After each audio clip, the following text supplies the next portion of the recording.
आज हम अपनी जो लास्ट यूनिट है उस पोर्शन पे बात करेंगे, यानी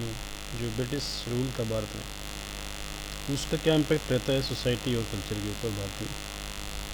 और फिर इसका दूसरा जो एस्पेक्ट है कि कौन कौन से ऐसी सिचुएशन थी जहाँ पर या फिर सर्कमस्टांसिस थी जहाँ पर हमें कंटिन्यूटी देखने को मिलती है और कहीं पर हमें चेंज देखने को मिलता है। तो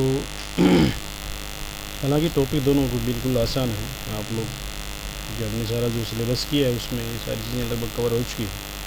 तो बहुत सारी चीज़ें ऐसी होंगी जो रिपीटेशन में आएंगी, साथ आपको दिखाई पड़ेगा। और एक तरह से हम देखते हैं कि जिस तरह से जब ब्रिटिश भारत में आए तो बहुत सारे चेंजेस हमें देखने को मिलते हैं।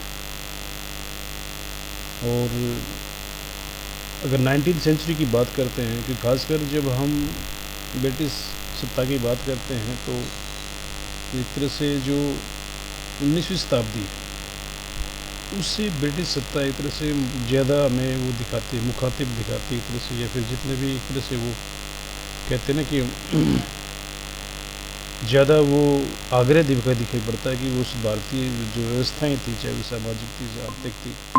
राजनीतिक व्यवस्थाएं थी, उनमें सब में वो चेंज कर रहे थे या फिर चेंज करने के प्रति वो ज़्यादा आग्रही दिखाई पड़ते हैं। कहीं न कहीं हमें जो एक तरह से जो कॉन्सेप्ट था सोवियत व्यक्ति का बोध सिद्धांत यानी वाइट मैन बर्डनशिप थ्योरी, उसकी जब हम बात करते हैं तो वो एक हमें 19वीं शताब्दी में एक तरह से सबसे ज़्यादा जिस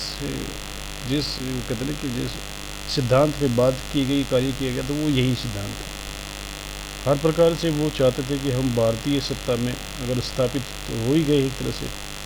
उसमें स्थापित होने के बाद वो धीरे धीरे अब हर प्रकार की जो गतिविधियाँ हैं उसमें वो शामिल होना चाहते हैं। और एक तरह से भारत के जो माई बाप का जो स्टेटस उन्हें मिला है, यानी एक तरह से जो श्वेत व्यक्ति बहुत सिद्धांत उन्हें जो देता है, उस चीज़ को वो पूरा एक तरह से मतलब एक्सप्लोर करना चाहते हैं। और यही रीज़न था कि अगर हम देखें 19वीं शताब्दी में जिस तरह से 1817 में जो एक तरह से हम कह सकते हैं कि भाई